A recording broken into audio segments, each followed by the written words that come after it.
So the first thing I have to ask you, John, is we're right now sitting here in San Francisco, what is now starting to become the peak season for shipping and transportation.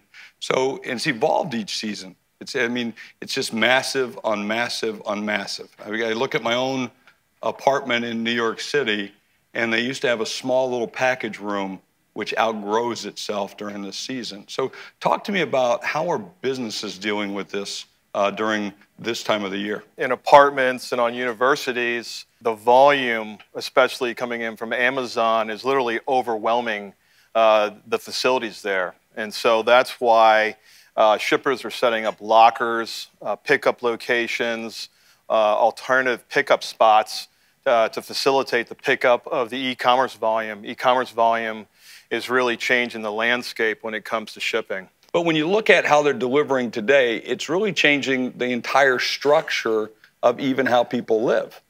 It really is. And the carriers like UPS, like FedEx, like DHL, like the USPS, they're setting up what they call alternative shipping locations where it may be a cleaners, it may be a convenience store. It used to be in the marketplace, and are we seeing this differently, that everyone didn't mind paying for shipping?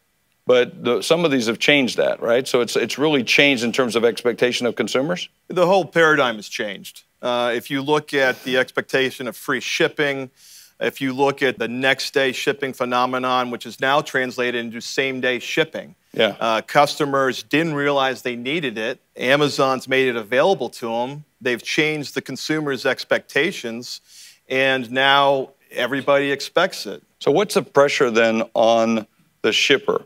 Because that means the shipper is going to have to really run on even tighter margins, right? Because they got to be very competitive. It is. It's a great dilemma. It's expensive to ship, especially because there's not a lot of competition these days.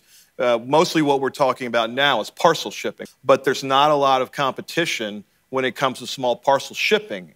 And when there's not a lot of competition, the prices are higher. But what's it mean for the consumer and especially for business when you got these new competitors in that transportation shipping side of it? Competition is usually great for the consumer because it pushes the pricing pressure downward. Mm-hmm. The more options you have, the better pricing it. And when you talk about pricing, that's really truly about the efficiencies that you gain. The cost of shipping, mm-hmm. what people are paying for shipping.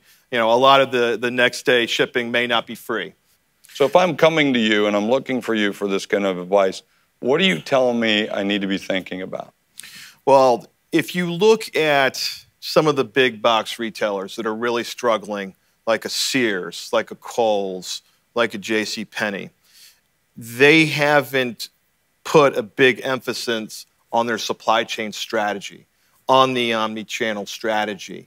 And you've got this big brick and mortar in a world that is rapidly moving towards e-commerce. And so you've got to know what your competitors are doing. You have to know who your competitors are. You've got to make your supply chain a competitive advantage for you. If you don't, then you're going to be stuck with a lot of inventory in a location, and you're going to be struggling financially. You've got to adapt to what your competition's doing. This has been Jeffrey Hayzlett, Executive Perspective Live. We've been talking with spend management experts on logistics and supply chain and what the impact is to your bottom line.